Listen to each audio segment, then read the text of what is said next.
1992년 추석, 이수진 씨라는 임산부가 흔적도 없이 사라졌습니다. 만삭의 몸으로 솔레시장에 나갔다가 그대로 세상에서 자취를 감춘 것이죠.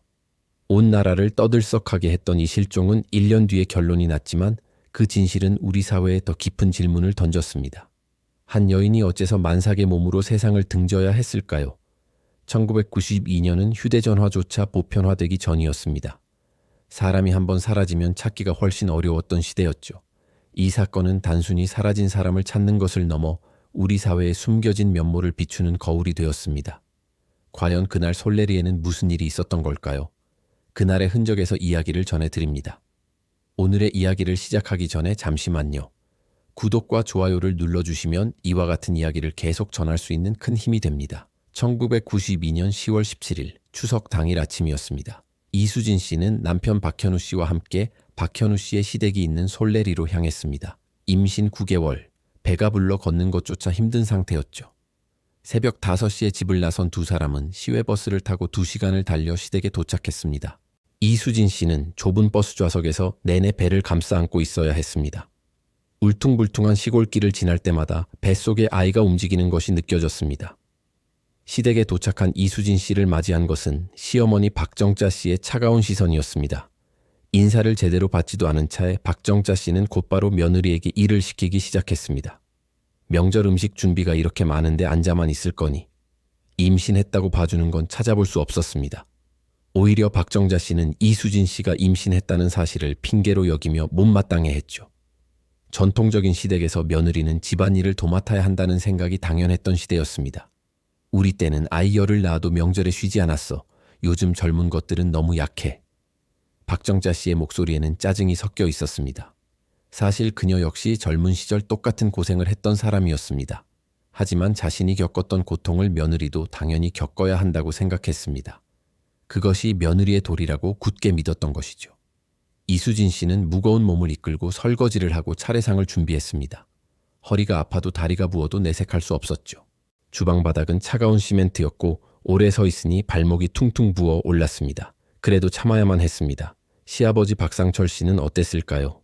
그는 묵묵히 마루에 앉아 신문을 읽으며 아내의 말에 고개만 끄덕였습니다. 직접 며느리를 나무라지는 않았지만 아내의 행동을 묵인하는 것 자체가 또 다른 압박이었습니다. 여보, 며느리가 좀 게으른 것 같지 않아? 박정자 씨가 남편에게 속삭였습니다. 그런가 보지.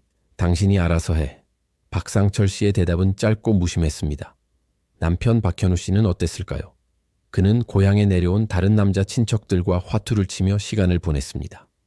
아내가 힘들어하는 모습을 보면서도 원래 여자들이 하는 일이라고 생각했던 것이죠. 형님, 부인이 임신 중인데 일을 너무 시키는 거 아니에요? 작은 아버지 한 분이 조심스럽게 말했지만 박현우 씨는 어깨를 으쓱했습니다. 괜찮습니다. 저희 어머니 말씀이 맞아요. 너무 가만히 있으면 나중에 순산이 안 된다고 하더라고요. 사실 박현우 씨도 아내가 힘들어하는 것을 모르지 않았습니다. 하지만 어머니 앞에서 아내를 감싸는 것이 더 어려웠죠. 오랜 세월 어머니의 권위 아래서 자란 그에게 아내보다는 어머니의 기분을 맞추는 것이 더 익숙했습니다.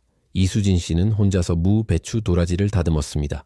칼질을 할 때마다 배가 식탁에 닿아 불편했지만 자리를 바꿀 수도 없었죠. 시어머니가 지켜보고 있었기 때문입니다. 칼질이 왜 이렇게 거칠어? 제대로 좀 해봐. 박정자 씨는 틈틈이 잔소리를 늘어놓았습니다. 이수진 씨의 손은 이미 차가운 물 때문에 빨갛게 터 있었습니다. 1992년 시골 주방에는 온수가 나오지 않았죠. 찬물에 손을 담그고 있으니 관절이 뻣뻣해지는 것 같았습니다. 오후 1시쯤 친척들이 하나둘 도착하기 시작했습니다. 남자들은 큰 방에 모여 앉아 담소를 나누었고 여자들은 주방으로 모여들었죠. 그런데 이상하게도 다른 며느리들은 이수진 씨를 도와주지 않았습니다. 첫째 며느리가 해야지, 우리가 뭘 도와줘? 하는 분위기였습니다. 오히려 이수진 씨에게 더 많은 일이 주어졌습니다. 차를 끓이고 과일을 깎고 손님들 접대까지 모두 그녀의 몫이었습니다. 오후 2시쯤 박정자 씨가 이수진 씨를 불렀습니다. 솔레시장에 가서 부족한 것들 좀 사와. 손님들이 더 올 것 같으니까. 임신부에게 시장을 보러 가라는 것이었습니다. 이수진 씨는 머뭇거렸지만 시어머니의 눈치를 보며 고개를 끄덕일 수밖에 없었죠. 혼자 가기 힘들 텐데요. 이수진 씨가 작은 목소리로 말했지만 박정자 씨는 들은 척도 하지 않았습니다. 임신했다고 뭘 그렇게 예민해. 우리 때는 애 낳는 날까지 일했어. 그리고 시장이 어디 멀어? 걸어서 10분이면 가잖아. 이수진 씨는 더 이상 말할 수 없었습니다. 방 안에 있던 친척들의 시선이 모두 자신에게 쏠려 있었죠. 괜히 말대꾸했다가는 버릇없는 며느리라는 소리를 들을 것이 뻔했습니다. 남편 박현우 씨는 어떻게 반응했을까요? 그는 화투패를 내려다보며 못 들은 척했습니다. 아내와 어머니 사이에서 난처한 기색만 살짝 내비쳤죠. 여보. 이수진 씨가 남편을 바라봤지만 박현우 씨는 고개를 들지 않았습니다. 결국 이수진 씨는 작은 장바구니를 들고 집을 나설 수밖에 없었습니다. 그때가 오후 3시 정도였죠. 솔내리 마을 사람들이 지켜보는 가운데 무거운 발걸음으로 솔내 시장 방향으로 향했습니다. 10월의 늦은 오후 바람이 차갑게 불어왔습니다. 이수진 씨는 얇은 카디건 하나만 걸치고 나왔는데 배가 불러옷이 제대로 여며지지도 않았습니다. 걸을 때마다 배가 묵직하게 흔들리고 허리와 다리에 통증이 느껴졌습니다.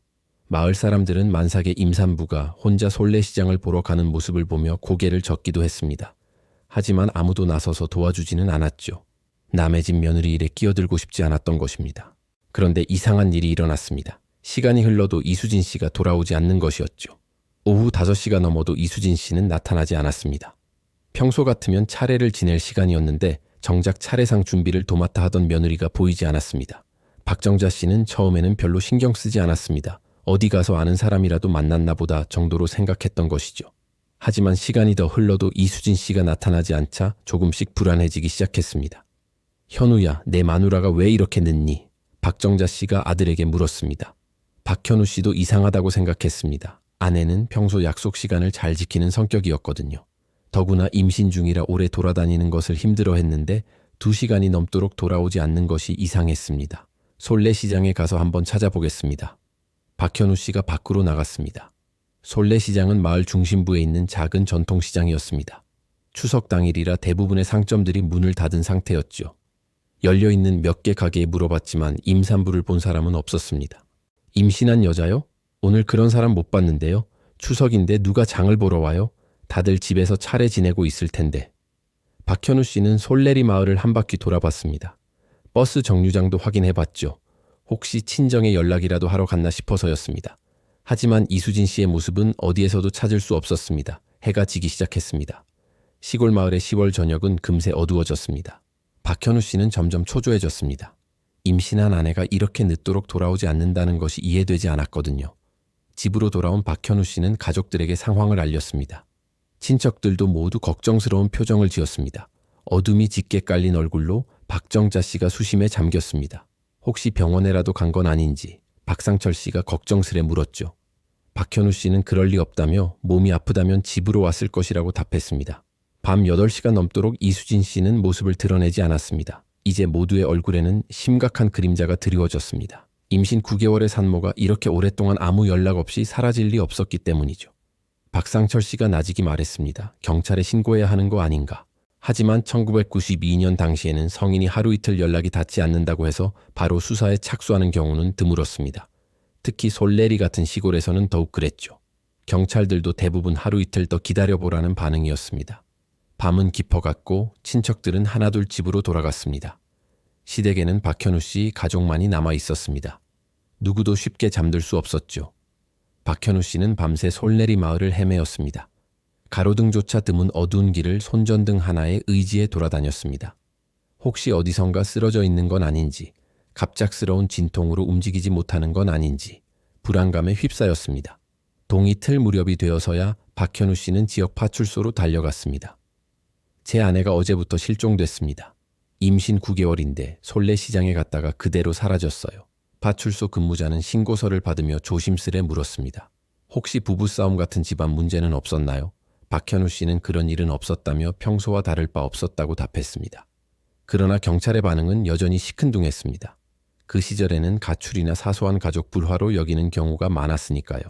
이틀째가 되어도 이수진 씨는 나타나지 않았습니다. 이제는 정말 심각한 상황이라는 것을 모두가 직감했습니다. 이 소식은 솔내리 마을 전체로 빠르게 퍼져나갔습니다. 박씨네 며느리가 사라졌다더라. 작은 농촌 마을에서 임산부 실종은 엄청난 사건이었습니다. 마을 사람들은 저마다 온갖 추측을 내놓기 시작했습니다. 혹시 강에 빠진 건 아닐까? 아니면 산에서 길을 잃었나? 임신부가 갑자기 쓰러질 수도 있잖아. 그러나 모두 추측일 뿐이었습니다. 목격자도 단서도 전혀 없었죠. 1992년에는 CCTV도 없었고 삐삐조차 대중화되기 전이었습니다. 한번 사라지면 찾기가 참으로 어려웠던 시대였죠. 경찰은 본격적인 수사에 착수했습니다. 솔내리 마을 전체를 샅샅이 뒤지기 시작했고 인근 하천과 솔내시장까지 수색 범위를 넓혔습니다. 소방서에서도 구조대가 출동하여 수색에 힘을 보탰습니다. 사흘째 되는 날, 언론에서 이 소식을 보도하기 시작했습니다. 1992년 10월 17일, 추석 당일 임신 9개월의 이수진 씨가 솔내시장에 장을 보러 나간 뒤 실종됐다는 내용이었습니다. 텔레비전 뉴스에서는 이수진 씨의 사진이 공개됐습니다. 단정한 인상의 여성이 약간 어색하게 미소 짓고 있는 모습이었는데 아마 결혼 사진에서 가져온 듯 했습니다. 경찰은 임산부의 특성상 멀리 이동하기 어려웠을 것으로 보고 실종 지점 주변을 중심으로 수색을 벌이고 있다고 전했습니다.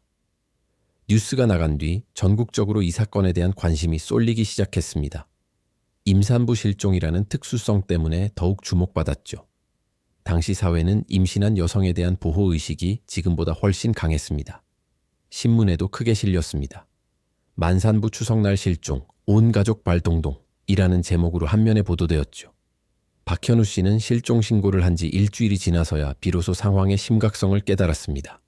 처음에는 하루 이틀 지나면 돌아올 것이라고 생각했지만 시간이 갈수록 불안감만 커져갔습니다. 수진아 어디 있는 거야? 박현우 씨는 밤마다 아내의 이름을 불렀습니다. 하지만 돌아오는 건 공허한 메아리뿐이었죠. 박정자 씨도 후회하기 시작했습니다. 내가 시장에 보내지 말았어야 했는데. 하지만 이미 너무 늦었습니다. 수색은 계속됐지만 아무런 단서도 찾을 수 없었습니다. 이수진 씨는 마치 공기 중으로 사라진 것처럼 흔적조차 남기지 않고 사라져버렸습니다. 그렇게 이수진 씨의 실종은 전국적인 관심사가 되었고 사람들은 저마다 다양한 추측을 내놓기 시작했습니다. 그러나 그 누구도 진실에 가까워지지는 못했습니다. 이수진 씨가 실종된 지 한 달이 지났습니다. 1992년 10월 중순 날씨는 점점 차가워지고 있었죠. 수색대들은 매일 솔내리 마을 주변을 뒤졌지만 여전히 아무런 단서도 찾지 못했습니다. 그런데 10월 20일 놀라운 제보가 들어왔습니다. 실종 당일 오후에 솔내시장 앞에서 임산부 한 명이 누군가에게 끌려가는 걸 봤습니다. 제보자는 솔내리에서 조금 떨어진 곳에 사는 이영수 씨였습니다. 50대 남성으로 그날 우연히 솔내시장 앞을 지나가다가 목격했다고 주장했죠. 정확히 몇 시쯤이었나요? 경찰이 물었습니다. 오후 4시쯤이었던 것 같습니다. 임신한 여자가 검은 승용차에 억지로 끌려 들어가는 걸 봤어요. 이 증언은 수사팀에게 충격을 안겼습니다. 지금까지 단순 실종으로 여겨졌던 사건이 납치일 가능성이 제기된 것이었죠. 차량 번호는 확인하셨나요? 너무 멀어서 번호까지는 못 봤습니다. 그런데 분명히 여자가 저항하고 있었어요. 경찰은 즉시 이영수 씨를 상대로 정밀 조사에 들어갔습니다.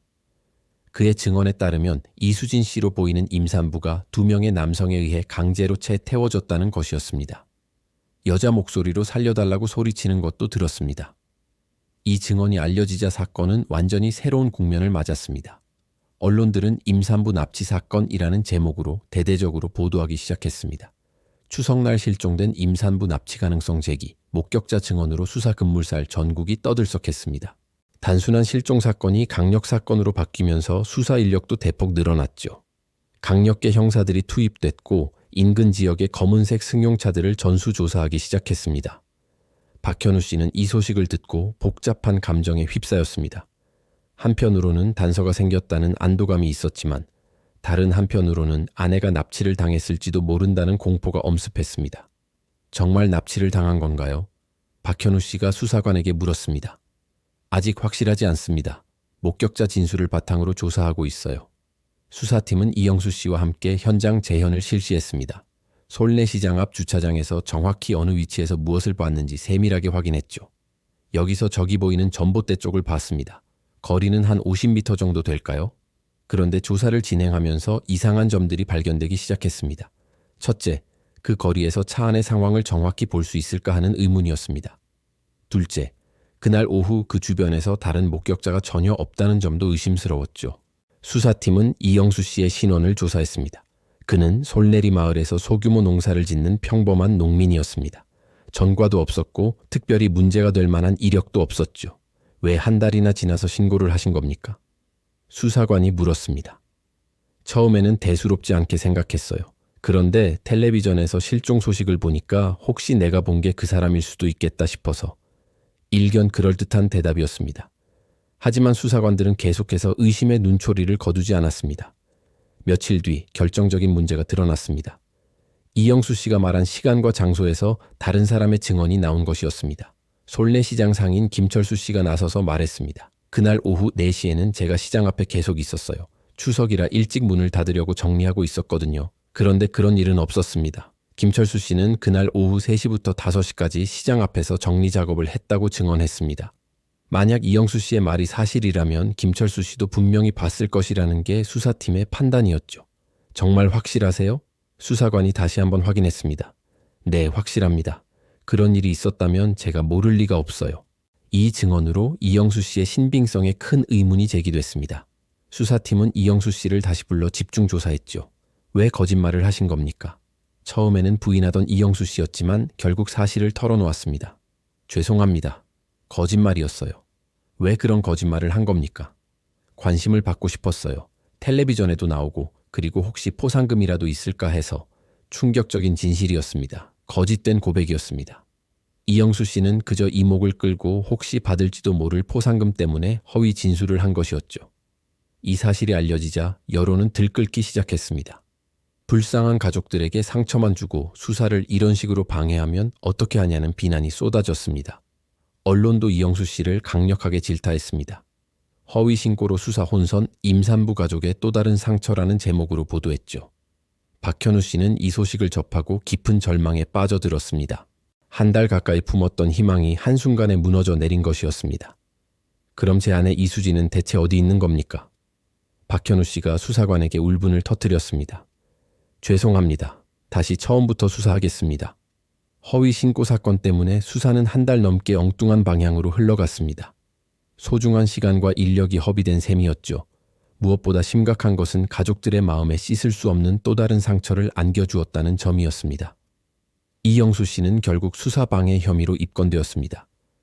당시 허위 신고에 대한 처벌은 지금보다 약했지만 그래도 법적인 책임을 피할 수는 없었죠. 정말 죄송합니다. 그저 도움이 되고 싶었을 뿐인데. 이영수 씨는 뒤늦게 후회했지만 이미 때는 늦었습니다. 이 사건은 수사에 막대한 타격을 주었습니다. 수사진의 사기도 떨어졌고 일반인들의 제보에 대해서도 신중해질 수밖에 없게 만들었습니다. 앞으로 들어오는 모든 제보를 의심의 눈초리로 바라봐야 했습니다. 그렇게 한 달이라는 귀중한 시간이 허망하게 흘러갔습니다.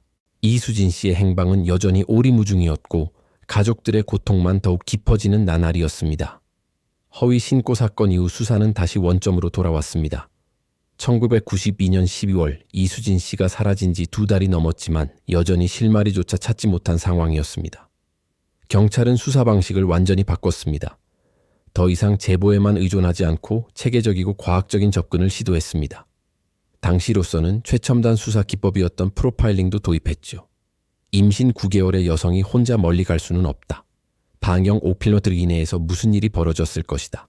수사진은 실종 지점을 중심으로 동심원을 그리며 지역을 세분화했습니다. 그리고 각 구역을 샅샅이 뒤지기 시작했습니다. 농로, 산길, 하천, 폐가까지 빠짐없이 수색했습니다. 박현우 씨도 수사에 적극적으로 나섰습니다.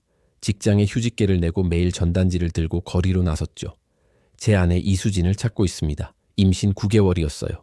전단지에는 이수진 씨의 사진과 함께 상세한 인상착의가 적혀 있었습니다. 키 161cm, 마른 체형의 임신으로 인해 배가 많이 나온 상태. 실종 당일 회색 카디건에 검은색 바지를 입고 있었다는 내용이었습니다. 박현우 씨는 하루에 수백 장씩 전단지를 돌렸습니다. 지하철역, 버스 정류장, 솔레시장, 병원 등 사람들이 많이 모이는 곳이면 어디든 찾아갔습니다. 아저씨, 혹시 이 사람 보신 적 있으신가요? 이 여자 아시는 분 있으면 연락 좀 해주세요. 박현우 씨의 목소리는 날이 갈수록 쉬어갔습니다. 매일 수백 명의 사람들에게 같은 말을 반복하다 보니 목이 상할 수밖에 없었습니다. 시댁 식구들도 수색에 나섰습니다. 박상철 씨와 박정자 씨는 솔레리 마을 곳곳을 뒤졌고 친척들도 모두 동원되었습니다.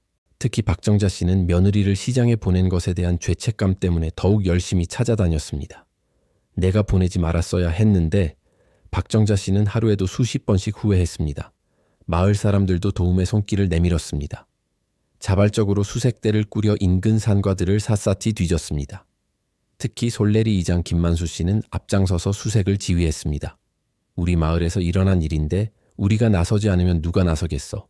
하지만 시간이 갈수록 수색에 참여하는 사람들의 수는 줄어들었습니다. 처음에는 수십 명이 나섰지만 한 달이 지나자 10명도 채 되지 않았습니다. 사람들의 관심이 점점 식어가는 것이었습니다. 경찰도 마찬가지였습니다. 다른 사건들이 계속 발생하면서 이수진 씨 사건에 투입되는 인력은 점점 줄어들었습니다. 처음에는 10여 명의 수사관이 매달렸지만 2달이 지나자 서너 명만 남았습니다. 언론의 관심도 시들해졌습니다. 처음에는 연일 보도되었지만 새로운 단서가 없다 보니 기사거리가 되지 못했습니다. 가끔 이수진 씨 실종 2달째, 여전히 미궁이라는 식의 간단한 기사만 나올 뿐이었습니다. 이런 상황에서 가장 힘든 건 가족들이었습니다. 박현우 씨는 날이 갈수록 말수가 줄어들었고 체중도 많이 빠졌습니다. 제대로 잠을 자지도 밥을 먹지도 못했습니다. 수진이가 어디서 무엇을 하고 있을까? 박현우 씨는 밤마다 천장을 바라보며 생각에 잠겼습니다. 혹시 어딘가에서 아이를 낳고 도움을 요청하고 있는 건 아닐까? 아니면 기억을 잃고 헤매고 있는 건 아닐까? 온갖 상상이 그의 머릿속을 스쳐 지나갔습니다. 때로는 희망적인 시나리오를, 때로는 절망적인 상황을 그려보곤 했습니다.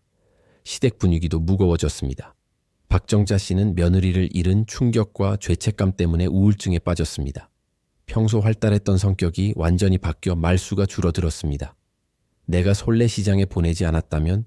박정자 씨는 하루 종일 이 말만 반복했습니다. 박상철 씨도 마찬가지였습니다. 평소 권위적이었던 그였지만 며느리가 사라진 후로는 기가 죽어 있었습니다. 솔내리 마을 사람들 앞에서도 고개를 들지 못했습니다. 박 씨 댁 며느리는 어떻게 됐소? 사람들이 물어볼 때마다 박상철 씨는 말문이 막혔습니다. 한편 경찰 수사는 계속되었습니다. 실종 당일 이수진 씨의 동선을 정밀하게 재구성했죠. 오후 3시에 집을 나서서 솔레시장 방향으로 향했다는 것까지는 확실했습니다. 그런데 시장에 도착했는지조차 확실하지 않아요. 담당 수사관이 말했습니다. 솔레시장 상인들을 모두 조사했지만 그날 이수진 씨를 본 사람은 없었습니다. 추석 당일이라 대부분의 가게가 문을 닫았고 열린 몇 곳의 상인들도 기억하지 못했습니다. 임신한 사람이 왔으면 기억할 텐데 그런 사람은 없었어요. 수사진은 이수진 씨가 솔레시장에 도착하기 전에 무슨 일이 벌어졌을 가능성을 염두에 두기 시작했습니다. 집에서 시장까지는 걸어서 10분 정도의 거리였는데 그 사이에 실종됐을 가능성이 높았습니다. 경찰은 그 경로상에 있는 모든 집을 방문해 조사했습니다. 혹시 이수진 씨가 누군가의 집에 들렀거나 길에서 쓰러져 도움을 요청했을 가능성을 확인하려는 것이었죠. 그날 오후에 임신한 여자가 지나가는 걸 보셨나요? 하지만 이런 조사에서도 별다른 성과를 거두지 못했습니다. 추석 당일이라 대부분의 사람들이 집 안에서 차례를 지내고 있었고 밖에 나와 있던 사람이 거의 없었거든요. 시간이 흐르면서 새로운 가설들이 제기되기 시작했습니다. 혹시 이수진 씨가 스스로 사라진 것은 아닐까 하는 의견도 나왔습니다. 임신부가 극심한 스트레스를 받으면 충동적으로 행동할 수 있어요. 심리학자의 의견이었습니다. 하지만 박현우 씨는 이런 추측을 받아들이기 어려웠습니다. 아내가 아무런 말도 없이 사라질 이유가 없다고 생각했거든요. 수진이는 그런 사람이 아니에요. 분명 무슨 일을 당했을 겁니다. 겨울이 되자 수색은 더욱 어려워졌습니다. 눈이 내리고 기온이 떨어지면서 야외 수색이 거의 불가능해졌습니다. 특히 산악 지역은 접근 자체가 어려웠습니다. 그해 10월 말 이수진 씨가 사라진 지 2달 반이 지났을 때 수사진은 사실상 수사를 중단했습니다. 공식적으로는 계속 진행한다고 했지만 실질적인 수사 활동은 거의 없었습니다. 미제 사건으로 분류하여 계속 관리하겠습니다. 경찰의 공식 발표였습니다. 박현우 씨는 이 소식을 듣고 절망에 빠졌습니다. 경찰마저 포기한다면 이제 누가 아내를 찾아줄까요? 하지만 그는 포기하지 않았습니다. 혼자서라도 계속 찾겠다고 다짐했죠. 매일 아침 일어나면 전단지를 들고 거리로 나갔고 주말에는 수색을 계속했습니다. 언젠가는 찾을 거야. 반드시 찾고 말 거야. 박현우 씨의 마음속 다짐이었습니다. 그렇게 1992년이 저물어 갔습니다. 이수진 씨는 여전히 행방불명이었고 가족들의 고통만 깊어져 갔습니다. 하지만 아무도 그들에게 상상조차 못할 반전이 기다리고 있다는 것을 아무도 예상하지 못했습니다. 1993년의 새해는 밝아왔고 이수진 씨가 사라진 지 어느덧 석 달이 넘는 시간이 흘렀습니다. 혹독한 겨울이 지나고 봄이 찾아오면 수색 작업도 다시 활기를 띨 것이라 기대했지만 현실은 예상과 달랐습니다. 경찰의 수사는 사실상 멈춰선 상태였고 간혹 새로운 제보가 들어오면 형식적으로 확인하는 정도였습니다. 담당 수사관 역시 다른 사건들로 바빠 이수진 씨 사건에 전념할 여유가 없었죠. 실종 사건 수사는 처음 72시간이 무엇보다 중요하다고 수사관이 설명했습니다. 그 시간이 지나면 사람을 찾을 확률이 급격히 떨어진다는 것이었죠. 박현우 씨는 이런 현실을 받아들이기 힘들었지만 어쩔 수 없었습니다. 그는 홀로 아내를 찾아 나서는 노력을 멈추지 않았습니다. 매주 주말이면 박현우 씨는 전국 곳곳을 누볐습니다. 버스터미널, 기차역, 병원 등 이수진 씨가 갈 만한 모든 장소를 샅샅이 뒤졌습니다. 특히 산부인과가 있는 병원들은 한 곳도 빠짐없이 찾아갔습니다. 혹시 이런 임산부가 아이를 낳으러 왔었나요? 박현우 씨는 병원마다 이수진 씨의 사진을 보여주며 애타게 물었습니다. 하지만 돌아오는 대답은 늘 같았습니다. 그런 분은 없었어요. 개인정보 보호를 이유로 자세한 정보를 알려주지 않는 병원들도 많았습니다. 박현우 씨는 답답함을 느꼈지만 달리 방법이 없었습니다. 시댁에서도 수색을 포기하지 않았습니다. 박정자 씨는 며느리에 대한 죄책감 때문에 밤잠을 설치기 일쑤였습니다. 매일 새벽이면 일어나 솔내리 마을 곳곳을 돌아다녔습니다.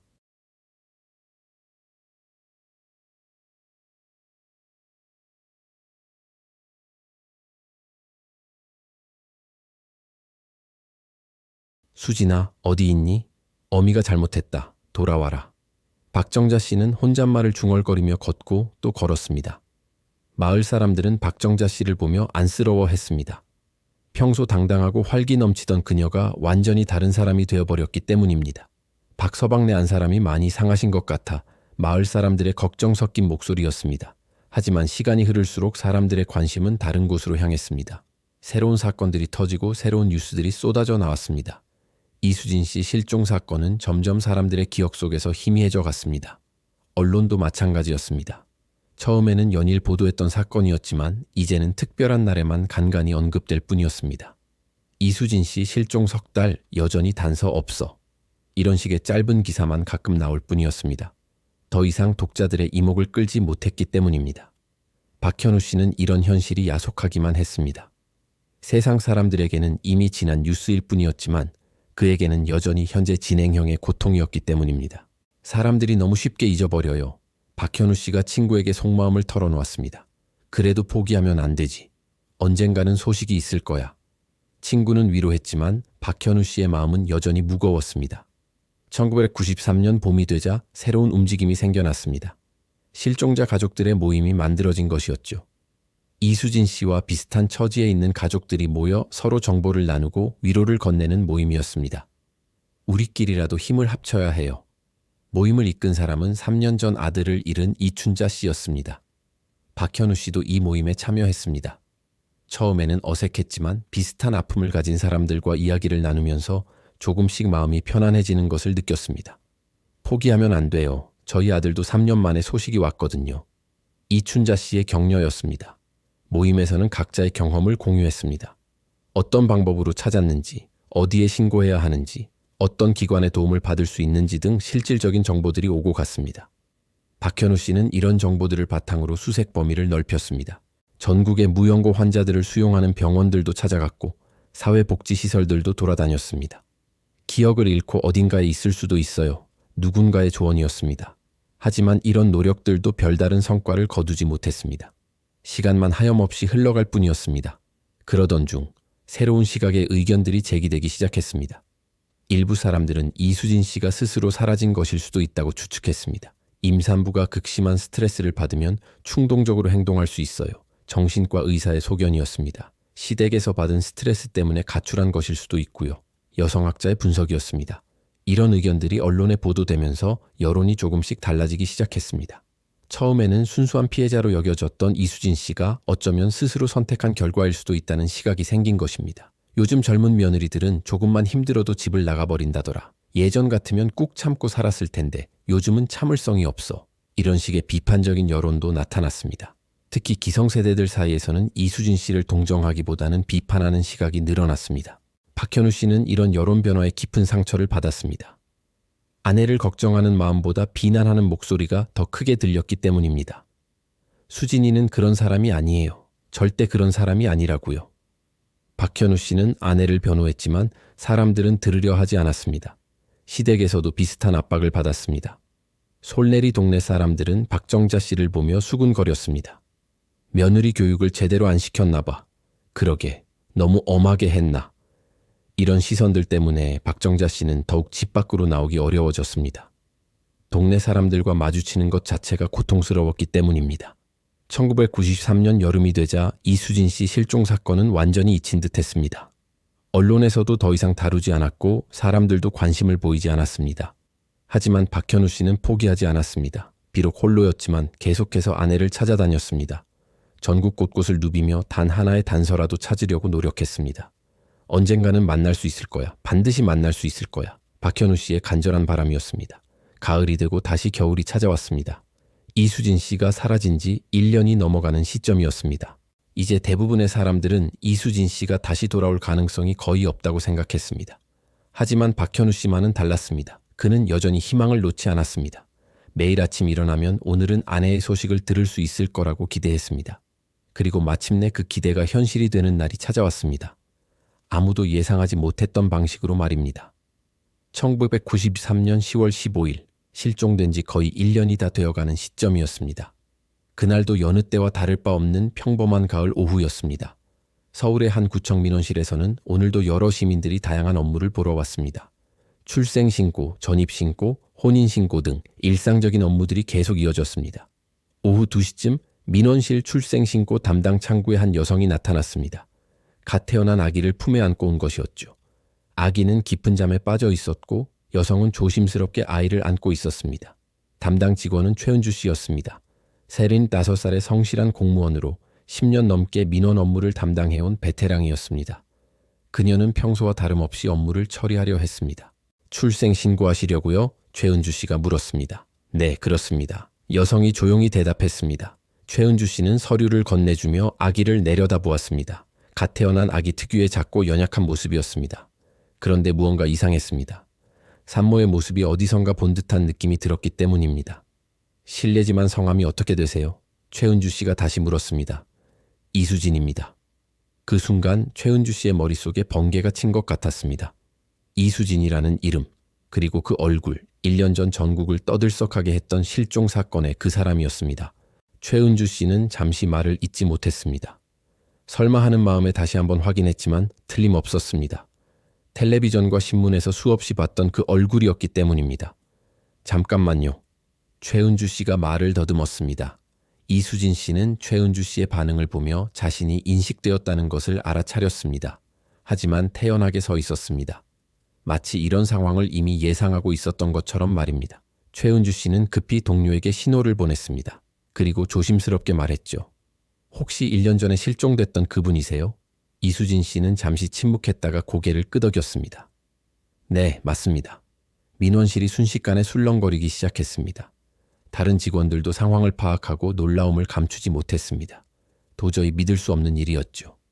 1년 전 온 나라를 떠들썩하게 했던 실종 사건의 당사자가 눈앞에 나타난 겁니다. 이수진 씨는 침착하려 애썼어요. 무엇보다 박정희 씨와 아기의 안전이 가장 중요하다고 생각했으니까요. 지금 어떤 상황이신가요? 혹시 도움이 필요하시면 편하게 말씀해 주세요. 박정희 씨는 고개를 저으며 답했습니다. 괜찮아요. 그냥 아기 출생 신고만 하고 싶어요. 하지만 이수진 씨는 그럴 수 없었습니다. 1년 동안 행방이 묘연했던 사람이 갑자기 나타났는데 그냥 넘어갈 수는 없는 일이었죠. 죄송하지만 경찰에 연락을 드려야 할 것 같아요. 박정희 씨는 이미 예상했다는 듯 담담하게 받아들였습니다. 알겠습니다. 그럴 줄 알았어요. 이수진 씨는 즉시 경찰에 신고하고 동시에 상급자에게도 보고했습니다. 구청은 순식간에 비상이 걸렸어요.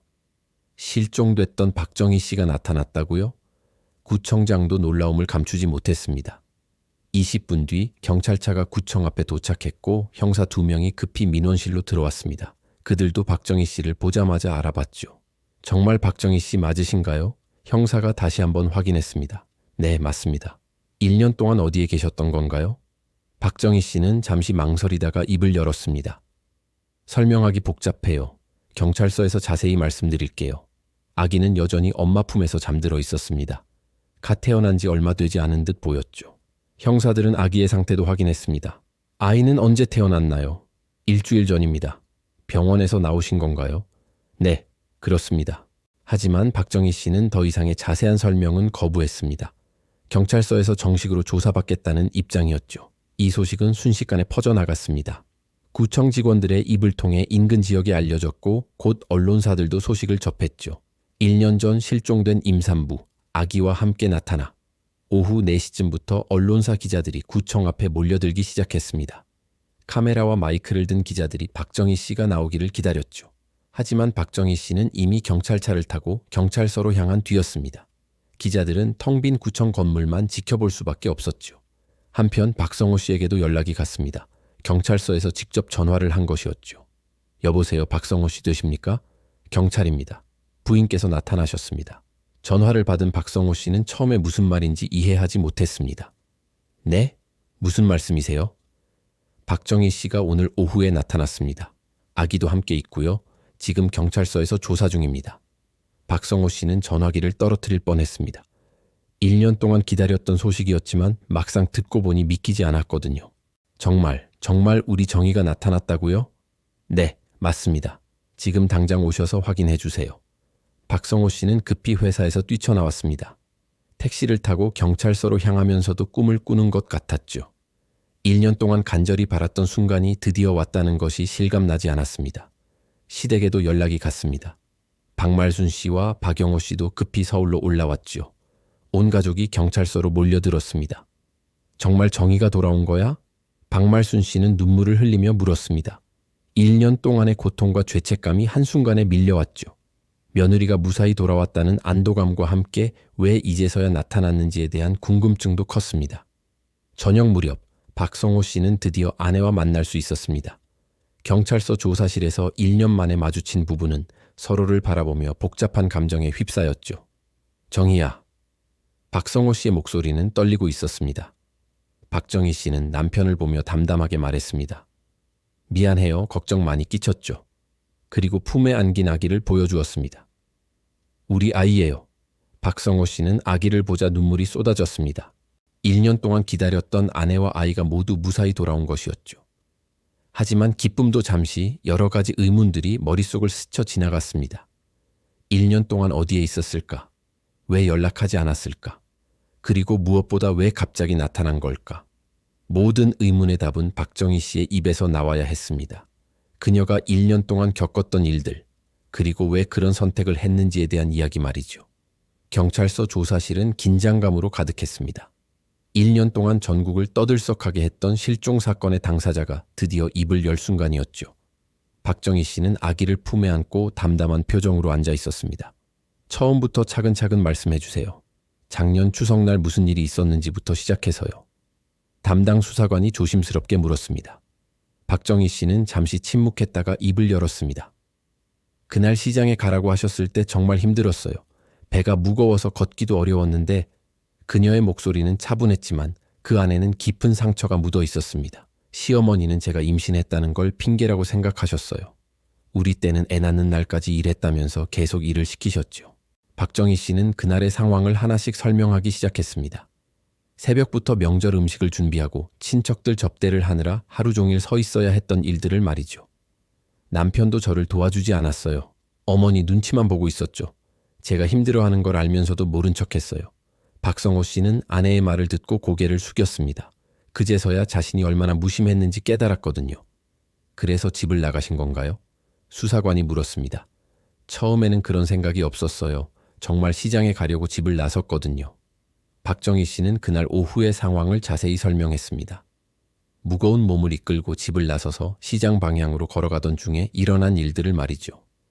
길을 걷는데 갑자기 배에 통증이 왔어요. 아기가 나오려고 하는 것 같았죠. 그래서 길가에 있는 정자에서 잠깐 쉬었어요. 그 정자는 마을과 시장을 잇는 길목에 있는 작은 쉼터였습니다. 평소에는 동네 어르신들이 쉬어가는 곳이었죠. 그런데 쉬면서 생각해 보니까 정말 화가 났어요. 임신 9개월인데 왜 저 혼자 시장에 가야 하는지, 왜 아무도 저를 도와주지 않는지. 박정희 씨의 목소리에 억눌렸던 감정이 묻어났습니다. 1년 전 그날 느꼈던 서러움과 분노가 다시 살아나는 것 같았죠. 그때 버스가 지나가는 걸 봤어요. 서울로 가는 버스였죠. 그 순간 나도 저 버스를 타고 어디든 가버리고 싶다는 생각이 들었어요. 충동적인 순간이었습니다. 만삭 임산부가 홀로 버스를 탄다는 것은 매우 위험한 일이었죠. 하지만 박정희 씨는 그 순간 다른 것은 생각할 수 없었습니다. 버스를 세워서 탔어요. 기사 아저씨가 임신부가 혼자 어디 가냐고 물어봤지만 그냥 급한 일이 있다고 말했죠. 박정희 씨는 그렇게 서울로 향했습니다. 특별한 계획도 없이 그냥 그 자리에서 벗어나고 싶은 마음뿐이었죠. 서울에 도착해서 어디로 가야 할지 몰랐어요. 친정 부모님은 일찍 돌아가셨고 의지할 곳이 없었거든요. 박정희 씨는 서울역 근처를 헤매다가 한 여관에 들어갔습니다. 당시만 해도 신분증 검사가 엄격하지 않았기 때문에 가능한 일이었죠. 그런데 그날 밤에 진짜 진통이 왔어요. 너무 아파서 119에 신고했죠. 박정희 씨는 응급실로 이송됐고 그곳에서 아이를 낳았습니다. 하지만 병원에서는 신원 확인을 요구했죠. 신분을 밝히면 집으로 돌려보낼 것 같았어요. 그래서 거짓 이름을 댔죠. 박정희 씨는 가명으로 입원 수속을 밟았습니다. 당시에는 지금보다 신원 확인이 허술해서 가능한 일이었죠. 그 후로는 어떻게 지내셨나요? 수사관이 물었습니다. 처음 몇 달은 정말 힘들었어요. 갓 태어난 아기를 돌보면서 일도 해야 했거든요. 박정희 씨는 아기를 어린이집에 맡기고 식당에서 설거지 일을 했습니다. 하루 벌어 하루 사는 힘든 생활이었죠. 왜 가족들에게 연락하지 않으셨나요? 박성호 씨가 조심스럽게 물었습니다. 박정희 씨는 남편을 바라보며 대답했습니다. 연락하고 싶었어요. 특히 밤에 아기가 울 때면 정말 힘들어서 그냥 집으로 돌아가고 싶었죠. 하지만 박정희 씨는 돌아가지 못했습니다. 돌아가면 또다시 같은 상황이 반복될 기정사실처럼 느껴졌어요. 시어머니께서 저를 어떻게 대하실지 불보듯 뻔했죠. 아이도 제대로 돌보지 않고 어디서 헤매다 왔냐고 나무라실 것이 분명했어요. 이수진 씨의 말 속에는 깊은 상처가 배어 있었어요. 지난 1년간 홀로 아이를 키우며 겪었던 외로움과 두려움이 고스란히 드러났죠. 그럼 이제 와서 나타나신 이유는 무엇인가요? 수사관이 핵심을 찌르는 질문을 던졌어요. 이수진 씨는 잠시 머뭇거리더니 답했습니다. 아이 때문이에요.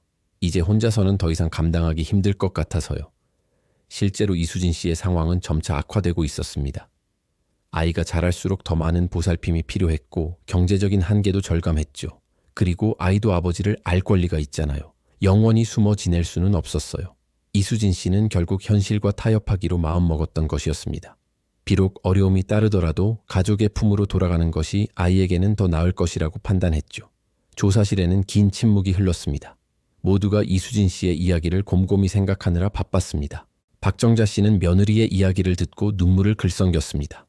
수진아, 내가 정말 잘못했구나. 미안하다. 지난 1년간 며느리에 대한 걱정과 죄책감에 시달렸던 박정자 씨였지만 이제서야 자신의 잘못을 진정으로 깨달았던 것이죠. 박현우 씨도 아내에게 사과했습니다. 내가 못나서 널 지켜주지 못해서 정말 미안해. 하지만 이수진 씨는 담담하게 말했습니다. 이제 다 지나간 일이에요. 앞으로 어떻게 살지 생각해야죠. 수사는 더 이상 이어지지 않았습니다. 이수진 씨가 범죄의 피해자도 가해자도 아니었으니까요. 그저 극심한 스트레스 상황에서 순간적인 감정으로 집을 떠났던 것뿐이었습니다. 그러나 이 사건은 사회에 큰 반향을 일으켰습니다. 단순한 실종 사건이 아니라 우리 사회의 가족 구조와 여성의 지위에 대해 다시금 숙고하게 만드는 계기가 되었죠. 언론들은 연일 이 사건을 보도하며 깊이 분석했습니다. 임산부를 배려하지 않는 가족 문화, 며느리의 인권은 어디에, 전통과 현실 사이의 갈등, 이수진 씨의 사연이 알려지면서 비슷한 경험을 한 여성들의 증언이 본물처럼 터져나왔습니다. 수많은 여성들이 시댁에서 겪었던 스트레스와 고통을 솔직하게 털어놓았죠. 저도 임신 중에 비슷한 일을 겪었어요.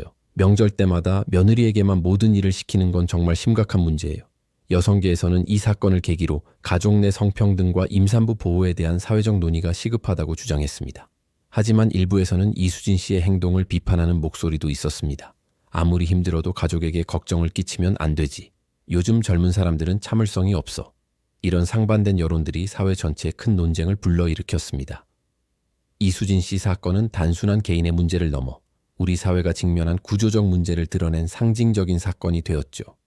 이수진 씨의 귀환 소식이 전국에 알려지면서 사회 전체가 들썩이기 시작했습니다.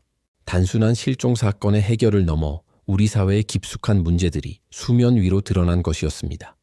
언론들은 연일 특집 기사를 쏟아내며 이 사건을 심층 분석했습니다. 특히 여성 기자들이 앞장서서 기획 취재에 나섰죠. 임산부가 왜 집을 떠나야 했나?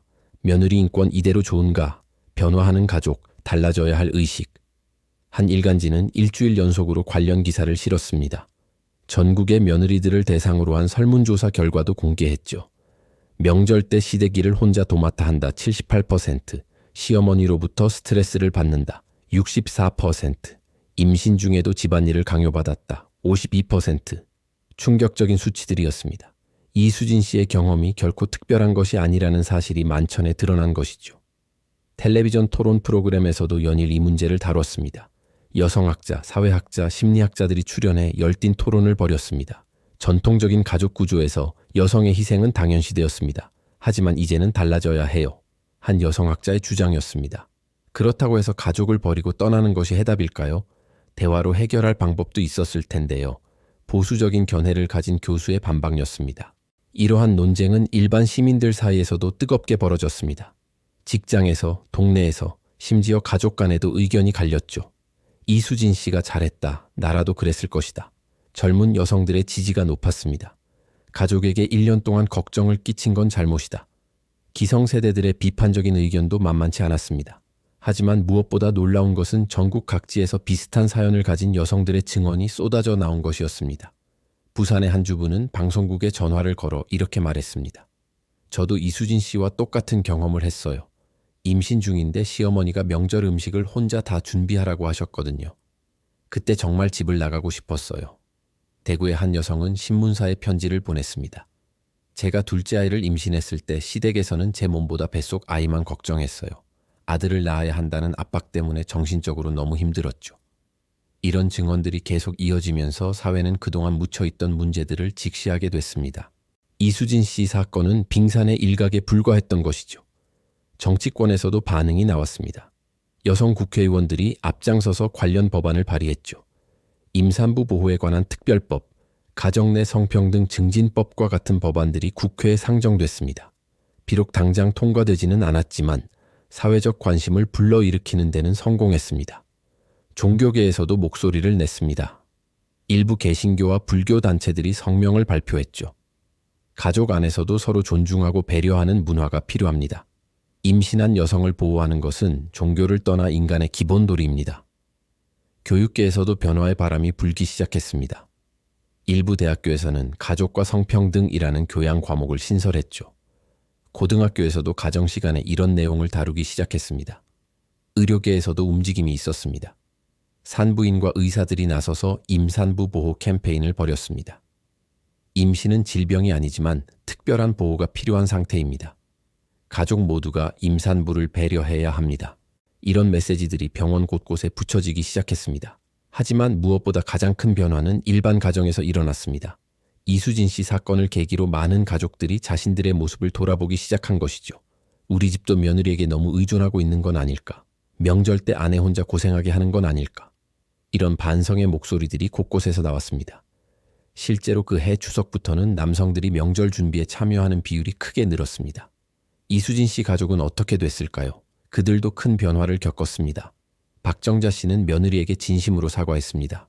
수진아, 내가 정말 잘못했다. 앞으로는 절대 그런 일이 없을 거야.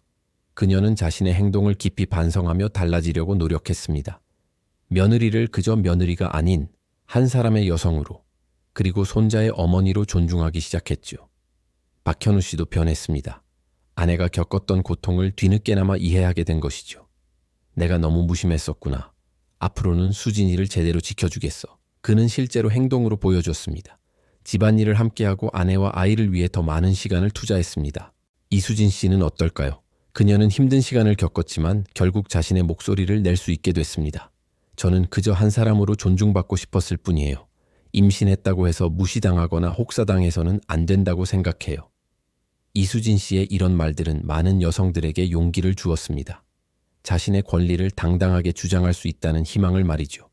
사건 발생 1년 후, 즉 1994년에는 정부 차원에서도 변화가 나타났습니다. 보건복지부에서 임산부 보호 가이드라인을 발표한 것이죠. 임산부는 무거운 물건을 들거나 오래 서 있는 일을 피해야 합니다. 가족들은 임산부의 신체적, 정신적 부담을 덜어주어야 합니다. 이런 내용들이 공식적으로 권고사항이 됐습니다. 언론에서도 지속적으로 관련 기사를 다뤘습니다. 매년 추석과 설날 무렵이면 며느리 인권에 대한 기사들이 나왔죠. 달라진 명절 풍경, 남편들도 부엌으로. 시어머니와 며느리 간의 상호 존중을 강조하는 기사들이 꾸준히 보도되기 시작했습니다. 이수진 씨 사건은 결국 우리 사회에 중대한 변화를 가져왔습니다. 단순히 한 개인의 불행한 이야기가 아닌 사회 전체가 스스로를 돌아보고 성장하는 계기가 된 것입니다. 물론 모든 것이 순식간에 바뀌지는 않았습니다. 여전히 보수적인 사고방식을 가진 이들도 많았고 갈등과 마찰도 끊이지 않았습니다. 하지만 적어도 문제의식만큼은 확실히 생겨났습니다. 그리고 아주 조금씩이나마 변화의 움직임이 시작되었습니다. 이제 이수진 씨는 평범한 주부로 돌아가 자녀를 키우며 일상을 보내고 있습니다. 때때로 언론으로부터 인터뷰 요청을 받기도 하지만 대부분은 조용히 거절합니다. 자신의 이야기가 사회에 미친 영향에 대해서는 뿌듯함을 느끼면서도 개인적으로는 평온한 삶을 원하고 있습니다. 박현우 씨 가족도 마찬가지입니다. 그들은 지난 일을 교훈 삼아 서로를 더욱 깊이 배려하며 살아가고 있습니다. 특히 박정자 여사는 손주를 돌보는 일에 적극적으로 나서며 며느리의 부담을 덜어주고 있습니다. 무엇보다 중요한 것은 이 사건을 계기로 많은 사람들이 가족의 진정한 의미에 대해 다시 숙고하게 되었다는 점입니다. 가족이란 서로를 억압하거나 희생을 강요하는 곳이 아니라 상호 존중하고 배려하며 함께 성장해 나가는 공간이어야 한다는 깨달음을 얻게 된 것입니다. 이수진 씨의 용기 있는 선택과 그 후의 고백은 우리 사회에 값진 교훈을 남겼습니다. 때로는 한 개인의 작은 행동이 사회 전체를 변화시킬 수 있다는 것, 그리고 모든 사람은 존중받을 권리가 있다는 것을 말입니다. 이수진 씨의 이야기는 우리에게 많은 것을 생각하게 합니다. 한 사람의 고통이 온 사회의 거울이 될 수 있다는 것, 그리고 그 고통에 귀 기울일 때 우리 모두가 더 나은 공동체를 만들어 갈 수 있다는 것을 말입니다. 가족이라는 이름으로 누군가의 희생을 당연하게 여겼던 우리의 모습을 되돌아보게 됩니다. 전통과 현실 사이에서 균형을 찾아가는 것이 얼마나 중요한지도 새삼 깨닫게 됩니다. 무엇보다 임신한 여성, 아니 모든 여성이 한 사람의 인격체로서 존중받아야 한다는 당연한 진리를 다시 한번 확인하게 됩니다. 이수진 씨의 1년간의 여정은 고통스러웠지만 그 아픔은 결코 헛되지 않았습니다. 많은 사람들이 변화했고 사회도 조금씩 더 나아졌기 때문입니다. 오늘날 우리는 이수진 씨 사건을 통해 배운 교훈들을 잊지 말아야 합니다. 가족 안에서도 사회 속에서도 서로를 배려하고 존중하는 문화를 계속해서 만들어가야 합니다. 그날의 흔적은 앞으로도 세상이 기억해야 할 사람들의 이야기를 전하겠습니다. 구독과 좋아요는 그 기억을 더 멀리 퍼뜨리는 힘이 됩니다. 시청해 주셔서 감사합니다.